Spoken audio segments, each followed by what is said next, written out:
Okay, welcome back, Vendetta Sports Fantasy Show. Today is Tuesday, September 8th. We're recording this at night. We have Jackson Law, Adam Ramirez, myself, Trey Daubert. I did have an opening comment before we got to the show. So in my other league, somebody named their team. Let me pull this up. I don't even have it here. Probably should have remembered this. It takes Tua to make a thing go right. The thing is, he doesn't have Tua on his roster. Is it acceptable to name your team after a player you don't have on your own team? I don't feel like that's acceptable. My team's name in our league is It Irks When Eifert, and I don't have either one of those two. So Man. I just feel like you got to have somebody, or you had to have had him in the past or something. Maybe. Yeah. Last year in my league, my team name was My Ball Sack Hurts. I feel like you look kind of ridiculous. You know, if you haven't had him in the past, if you're with a group that knows that you've had him in the past and it's a name that you thought of and that you want to run with it and it's funny, then yeah, go for it. I just got mad because like I have him and he's a rookie. Like it's not like somebody that's been in the league for like 5 or 6 years or whatever. Yeah. Anyway, we're gonna start the show here. We had our fantasy draft, which it's not uploaded right now, but it will be by the time you guys see this. We're going to dive into the rosters here and just name maybe one or two things you like, one or two things you don't, and then just give a draft grade for each person. So we'll start with Andrew's roster here. Adam, what do you got here for his? He's got Kamara, Kelsey, Tyreek Hill. What's that roster? Yeah, I mean, he might as well just sign with the Kansas City Chiefs because their fortune is going to be his fortune. He tied most of his money to guys on that team. And Kamara, who situation I would say is still a little up in the air. So I think if you're going to pick one team to tie your fantasy fortunes to, you pick the right one. But anything goes down. If something happens to Mahomes, the rest of the teams or the rest of the guys on that team that he got are screwed, and his fantasy team is screwed. What would you give him as a draft grade? Probably a C. Yeah, I know it's a little weak sauce because there's only 8 teams, but that's what we have to deal with. Jackson, what do you got? I can attest to if Mahomes goes down, then pretty much the whole ship goes down. In my fantasy league last year, I had Travis Kelce, and he didn't do too great. Not as great as you thought he would have done, because I had him 2 years in a row. I had him for Mahomes' rookie season, and he was really great that year for me.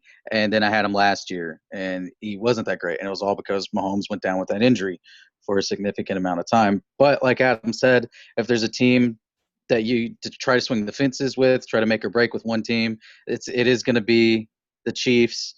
I'd probably give him a C as well. Yeah, I'm probably with you guys.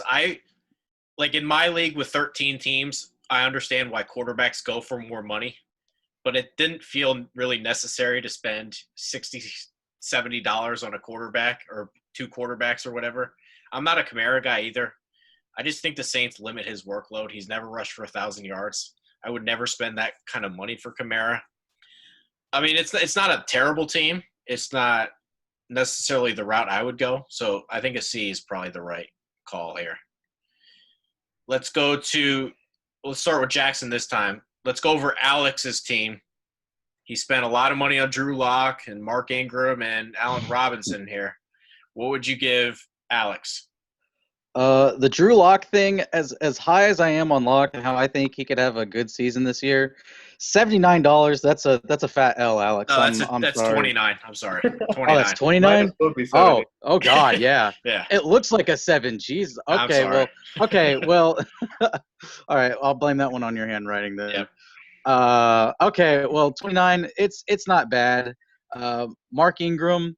I don't know about, just because really that offense runs through Lamar. But I mean, it's possible, but Lamar's probably going to, as weird as to say, the quarterback is probably going to take most of the rushing yards away from the running back. So that's the only thing that really scares me about his. Eckler, not too bad. Sam Darnold, I still like him as a quarterback. It's just his team sucks. So I don't know about the production there. I think his quarterbacks are kind of mid-tier right now. I'd give it maybe like a B minus, C plus or a B minus, just from some of the like he's got some good deals like on his bench, some guys that he got for some $1 flyers there at the end. What do you got, Adam, here? I hate to bash him because he's a fellow Raider fan, but this is an F roster that Alex has put together.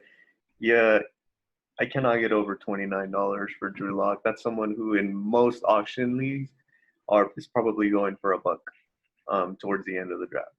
So on top of that, he dropped 40 on Allen Robinson, which is only 4 less than Devontae Adams. So and it's like probably 2 completely tiers apart for those 2 receivers. So not sure what his thought process was. He has some decent pieces there, but when you spend almost 70 out of your total fab or out of your total budget on Drew Lock and Allen Robinson, makes me look forward to going up against them. Yeah, I'm gonna give him a D just because I think he had a little bit of a save job. I'm a big Mostert guy. I think Mostert could have a really good year. Now maybe Tevin Coleman's the guy, but I trust him with Shanahan. I think he could have a really good year. DJ Chark for $2.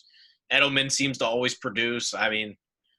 So I think he had a couple of good save jobs, but I'm with you. Drew Lock too much. Allen Robinson too much. I think Eckler could have a good year, but just a lot of wasted opportunity at the top. Let's go to Jeremy's roster, and we'll swing it back to Adam here. He's got Julio Jones, Michael Thomas, Lamar Jackson, his 3 highest paid guys. Adam, what would you give this one, or thoughts on it?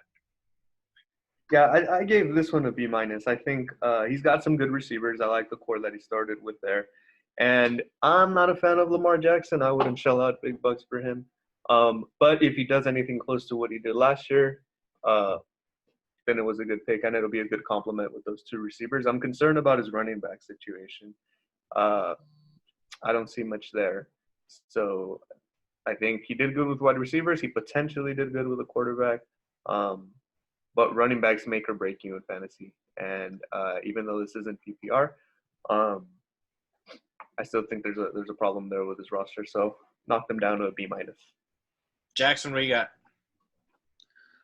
got? We've talked about it in the past. I'm not too high on Julio, so when I see people getting into the 50s range with him, I just kind of go, Like I know he has high production, but he can go weeks where he doesn't have a touchdown. And in a league like ours, when we only have 8, I feel like we're going to have some pretty high-scoring games. So it's really going to come down to the wire there on getting as many points as possible.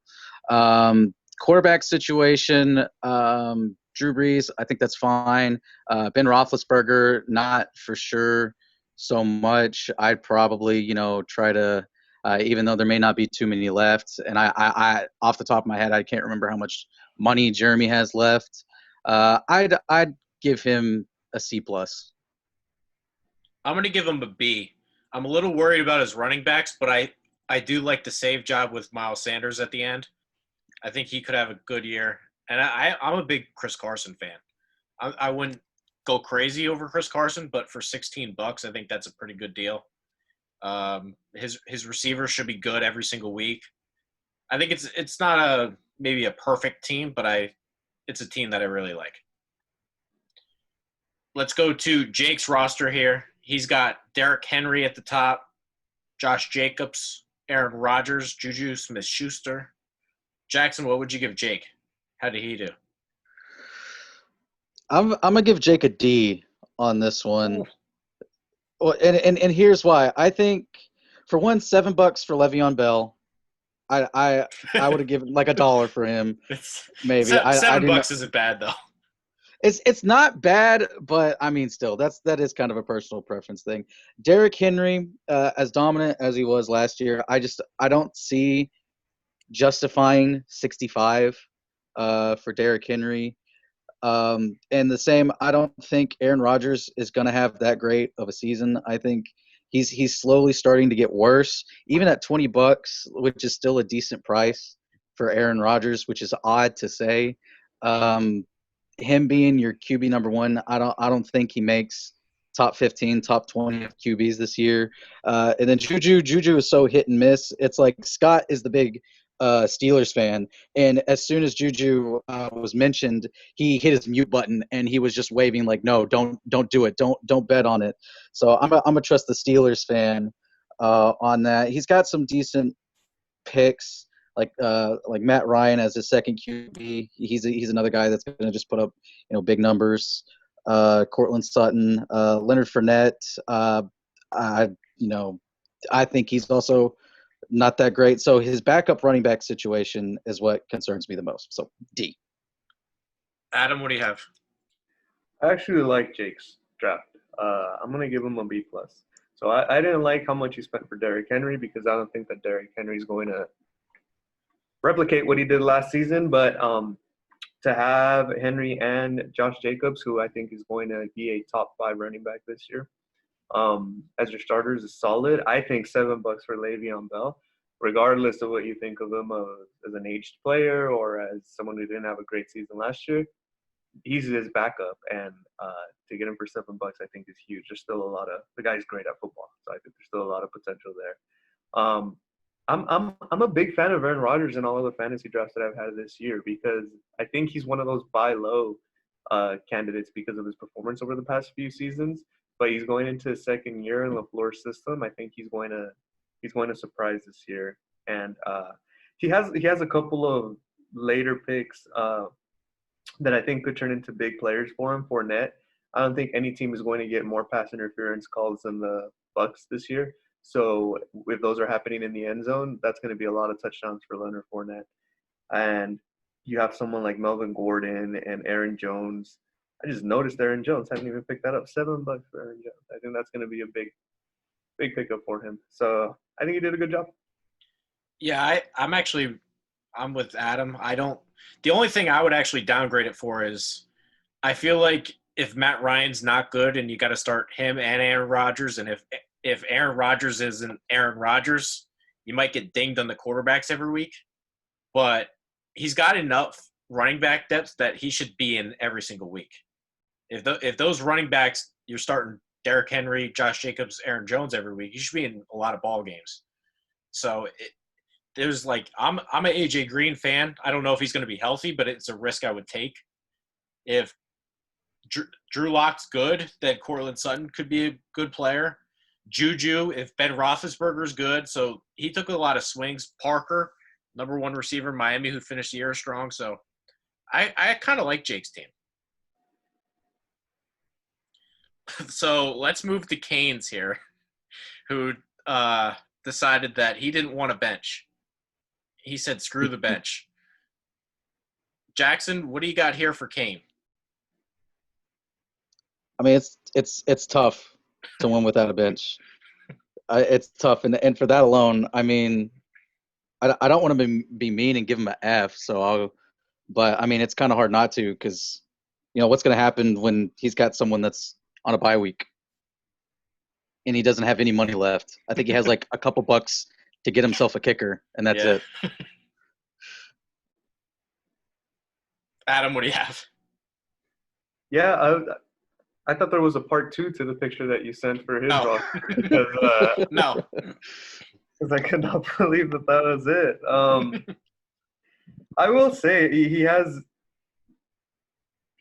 other than Mixon, I think he has, and maybe Gurley will turn into something, but he has nothing other than receivers and Kittle. I don't know that Odell's going to bounce back because I'm with you there.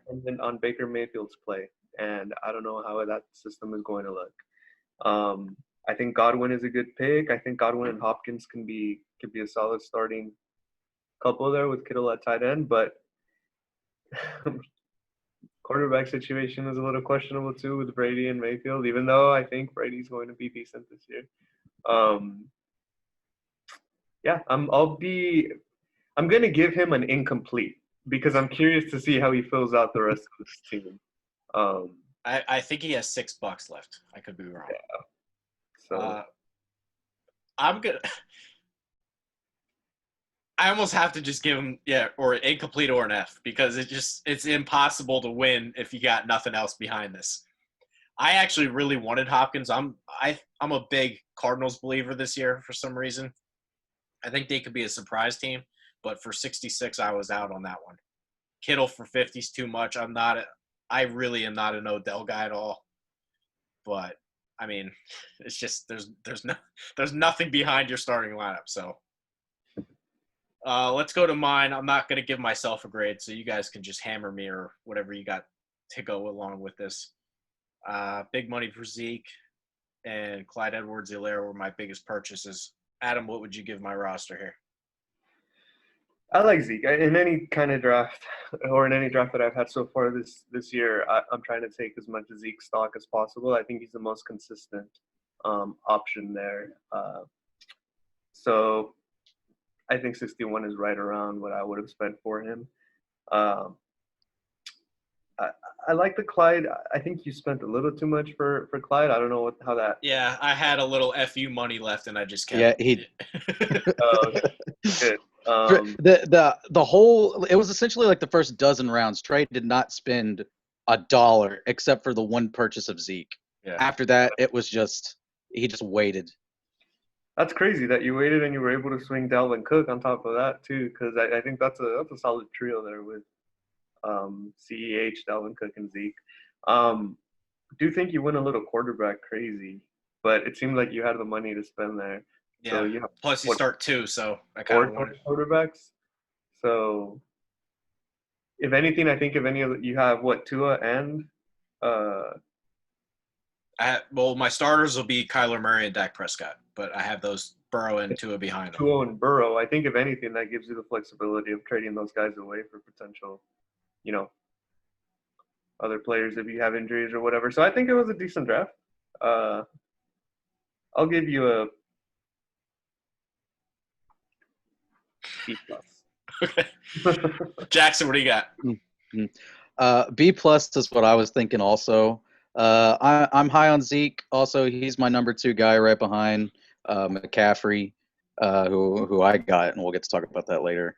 But the overall thing is the value is ridiculous here, and it's because you did a good job of waiting. All the high bids went early because people were trying to grab the guys that they wanted. So like DK Metcalf, Dak at 12 is still really great. Regardless of what you think of him as a quarterback or if he deserves a big contract or not, he still puts up pretty high numbers. Like AJ Brown, like Evan Ingram at $1, Tua at $2.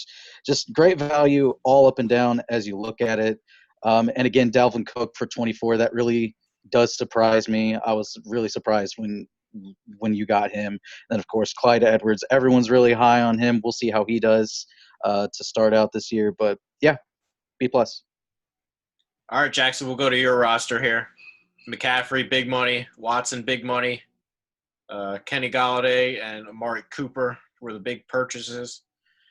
Jackson, do you have any thoughts, or do you want us to just grade it? My one regret, and I'm sure you guys will point this out, is running backs outside of McCaffrey. That's the one thing that I wish I could have drafted better on. You have a little extra money, though, too. You have more money than everybody else, I think, left. I do. So, Adam, what would you give him? Just because of how high I am in running backs or on running backs in fantasy leagues, I'm going to do a C plus. Just because you have McCaffrey, and if he gets anything close to what he got last year, that's going to be an amazing pick. But outside of that, I'm concerned about, I think your next best, like I said, you have money still, but your next best option is either Lindsey or Cohen. I don't think DeAndre Swift is going to get a lot of play, especially after the Peterson signing. So I like where your receivers are at. I think Galladay's going to have a good season. I think Cooper is going to have a good season, and I think Fuller's going to be sneaky as one of the primary options in Houston now. Yeah, freaking Brandon Cooks, unbelievable today. Right.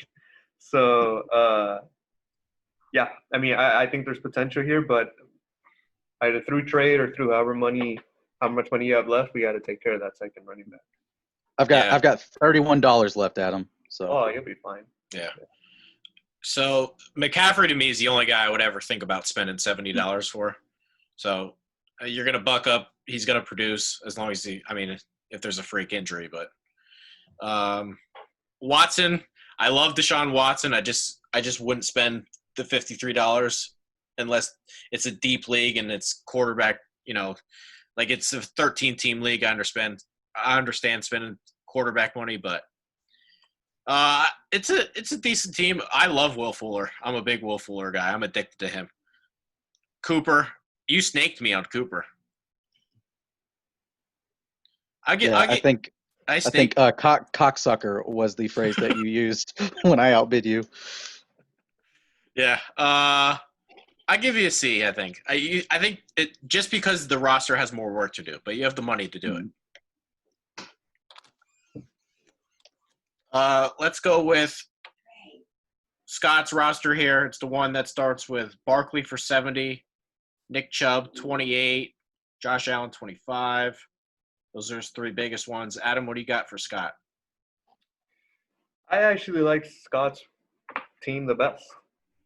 I think that he did a good job of not overspending for a ton of players other than maybe Barkley, but I think that's kind of what you had to spend in order to get him. The rest of the team it's kind of like middle of the ground with like huge ceilings. So like DJ Moore, I think could be huge if Teddy Bridgewater is even. You're a Thielen fan. Yeah, you're a Thielen fan. Without Diggs there, I think that's going to be a huge upside for him. I think his Nick Chubb. I'm a big Nick Chubb fan too. I don't care that Kareem Hunt is there as well. I think it's a solid running back to partner with Barkley. And I think Gronkowski is going to do enough to be a top 5 tight end in fantasy. So on top of that, he has Hooper as his backup for tight end, Goddard, who I'm a big fan of. He also has Diggs, who I've been a big fan of too. And I think he's getting a lot of criticism for going to Buffalo and for maybe Josh Allen not being the most accurate quarterback. But if there's a better deep ball receiver than Diggs out there, I sure haven't seen one. And if there's a better cannon out there than Josh Allen, I sure haven't seen one. So, yeah, I like his team. I think Scott did good. Yeah, I agree with you with the Buffalo thing. They've gotten a lot of criticism, and I think it could just be like a pair that's made for each other. Yep. Jackson, what do you got here? I agree. I definitely like his team. Thielen is fine, even though I'm not too high on him. I've been burned by him in the past in fantasy, but that doesn't mean that if you get good value out of him in this league that he can't be good. I think quarterbacks, he got really good value. Stafford is another one of those guys. Talk about just high numbers regardless of the record that they have. Stephon Diggs was someone that I definitely looked at and kind of regret maybe not going after more considering the price that he went for. Barkley, not too high on Barkley as I am, like I said earlier, McCaffrey and Zeke. But, he had the money to spend and he did a great job budgeting the rest of the way. So if Barkley was the guy that he really wanted, then he got him. For his first time budgeting, I think he did a really good job. But the only thing to me is I wouldn't have spent 70 for Barkley. I just think the gap between him and McCaffrey is a big gap. So I would rather spend the $2 extra to have McCaffrey. That's my biggest thing with it. I wouldn't spend the 70 for Barkley. That's the biggest problem I have with it. You're not concerned at all that the quarterback change is going to affect McCaffrey compared to more consistency in that system for Barkley in his second year? I just think there's a chance that Bridgewater's not a guy that throws it deep anyway. So it seems like it would set up for him to catch short passes. It's not like Bridgewater's ever a guy that airs it out and McCaffrey's not going to be there to catch the ball. I'm not too concerned about that part. We'll see. Do we have any other closing thoughts here? Ready for football on Thursday. That's it. Can't wait. Can't come soon enough. One last thing. Jackson and Adam are going to try to lead the charge here, some NFL picks. So they're going to be doing an article on that each week. But other than that, hit the subscribe button on YouTube. Hopefully you guys watched the draft as we uploaded it. And until next time, we'll see you soon.